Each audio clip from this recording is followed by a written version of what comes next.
wabarakatuh. Saya Sinta Dewi, NIM AB 231089 akan melakukan ujian stase 8, yaitu memberikan KIE kepada ibu menyusui terkait kebutuhan nutrisi. Persiapan alat ada cairan antiseptik, ada termometer, ada handscoon atau sarung tangan, dan ada tensimeter serta alat tulis. Assalamualaikum. Waalaikumsalam, monggo.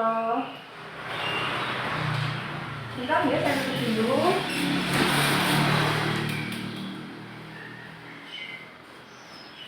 Ada keluhan apa, Bu? Ini saya udah capek, terus makan juga banyak makanan. Oke. Ini pas hari keberapa? Hari ke-6. Hari ke-6 ya. Adiknya enggak dibawa ya. Ini namanya Mbak siapa? Siti. Umurnya berapa? 30 tahun. 30. Suaminya namanya? Yoga. Yoga. Umurnya berapa? 32 tahun. Kerjanya apa? Dia swasta. Gimana enggak kerja ya? Iya.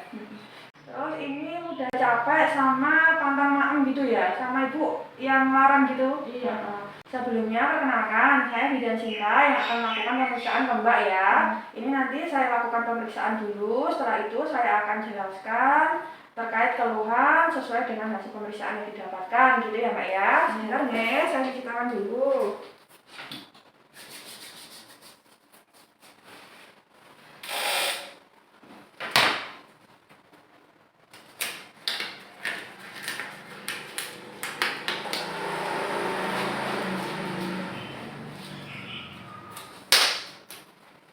Memakai sarung tangan.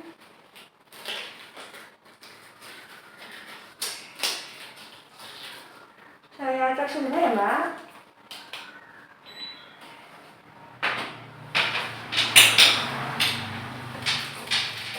Ukur tekanan darahnya ya.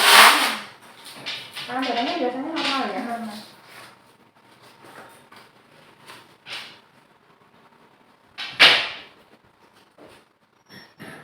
Maaf ya.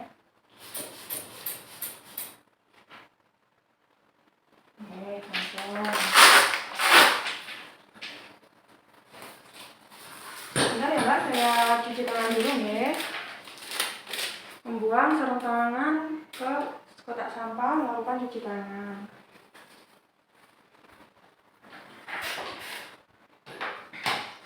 Ini saya sampaikan hasil pemeriksaan yang sudah saya lakukan ya Mbak. Tensinya jenengan normal 110/70, suhunya juga normal 36,5, pengawasan normal 24 kali per menit, untuk nadinya juga normal 80 ya. Terus ini berarti kan mudah capek sama pantang maem ya, berhubungan dengan nutrisi ya. Ini sudah tahu nutrisi yang harus terpenuhi selama masa nifas itu apa?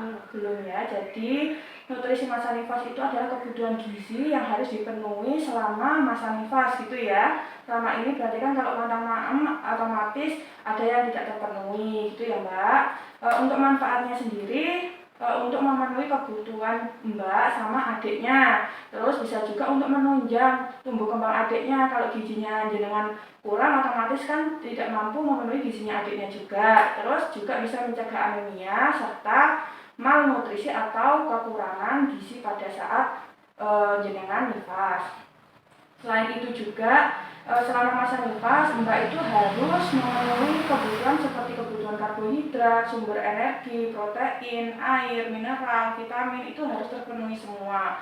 Selama masa nifas, apalagi di 6 bulan pertama, kan jenengan nanti menyusui secara terus-menerus ya, ASI eksklusif ya, itu kebutuhan energinya sekitar 500 kalori per hari, itu harus terpenuhi. Dengan cara bisa jenengan maem kayak sayuran hijau, terus ikan, telur. Di rumah nggak boleh maem itu toh? Nggak boleh. Nggak boleh. Terus jenengan juga harus memenuhi kebutuhan protein baik itu hewan atau nabati, bisa dari tempe, tahu, ikan, terus ayam, itu bisa. Terus selain itu yang tidak kalah pentingnya adalah kebutuhan vitamin A. Kenapa dibutuhkan? Karena bisa membantu kekebalan tubuh adiknya yang didapatkan dari asinya jenengan. Pas baru melahirkan itu sudah tak kasih vitamin A 1 kali ya. Terus yang satunya suruh saya minum 24 jam setelah pertama toh. Selain saya kasih vitamin A juga saya kasih tablet tambah darah toh. Iya. Yang diminum sehari sekali itu ya, itu diminum selama 40 hari ya, masih ada ya di rumah. Itu untuk tablet FE sendiri fungsinya untuk menambah kenaikan sirkulasi darah dan sel, dan juga menambah sel darah merah. Terus yang selanjutnya harus minum air putih ya. Air putih itu minimal 3 liter sehari atau 14 gelas. Di rumah kalau minum air putih kurang atau enggak? Jarang ya. Kalau bisa nanti diperbaiki ya, harus minum air putih sebanyak. Terus nanti saya kasih tahu contoh makanan yang bisa dimaem sehari-hari buat jenengan ya. Terus ini kan jenengan mantan maem yang nggak ngebolehin ibunya. Iya. Berarti satu rumah sama ibunya ya. Iya. Nanti bapaknya bisa itu ya Pak ya, jenengan mensiasati dengan sembunyi-sembunyi mengambilkan makanan ibunya, terus nanti ibunya maem.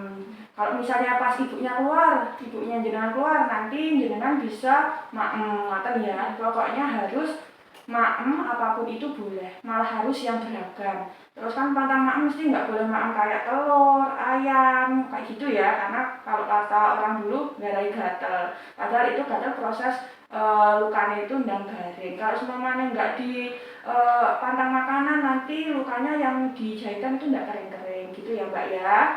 Untuk menu sehari-hari dalam satu piring itu harus ada makanan yang mengandung karbohidrat, nasi, terus bisa dikasih sayuran, terus ada lauk pauknya, bisa tempe atau tahu atau ayam atau telur gitu ya. Pokoknya harus ganti-ganti menunya ya Mbak ya.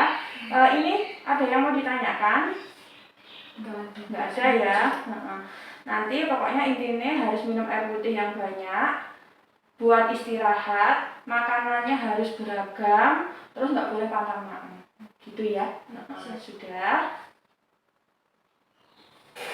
Kalau begitu saya pamit deh Bu. Terima kasih. Sehat-sehat Mbak.